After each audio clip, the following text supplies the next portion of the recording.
ఎవరండి?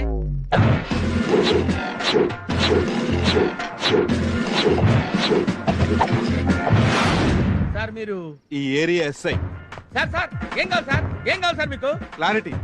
క్లారిటీ కావాలి. ఏం క్లారిటీ కావాలి సార్? ఈ ఏరియాలో వ్యభిచారం జరుగుతున్నట్టు ఇన్ఫర్మేషన్ వచ్చింది. అంటే ఏరియాలో జరుగుతున్నట్టు రావచ్చు కానీ మా ఇంట్లో జరుగుతున్నట్టు రాలేదు కదా సార్. లాజికల్ మాట్లాడమంటే లాఠీ దూరుద్ది. ఈవిడెవరు? ఆవిడ ఆవిడ బయట వచ్చిందా? ఆవిడ అంటే ఆవిడ ఎవరు? అదేనండి, అదే అంటే ఆవిడ. మీ ఆవిడ? కరెక్ట్ గా కనిపెట్టారు సార్, మా ఆవిడే. ఏమా నువ్వు వీడి భార్యవేనా? అవునండి. నీ ఏజ్ కి వీడి గేజ్ కి అస్సలు మ్యాచ్ అవ్వట్లేదే. ఎక్కడో క్లారిటీ మిస్ అవుతుంది. నేను ఇస్తాను సార్ క్లారిటీ, నేను ఇస్తాను, మీరు ఇలా రండి. ఇవ్వు. ఏమే ఎంత పొగరే నీకు? ఇంటికో పెద్ద మనిషి పోలీస్ ఆఫీసర్ వస్తే కనీసం కాఫీ తాగుతారా, టీ తాగుతారా, బోన్ విడా తాగుతారా అని అడగకుండా కాళ్ళ నిలబడతావా? ఏంటి అలా గుడ్లు అప్పగించి చూస్తావు? బుద్ధుడు ఎక్కలా నీకు? కడుపుకి అన్నం తిన్నావా, గడ్డి తిన్నావా?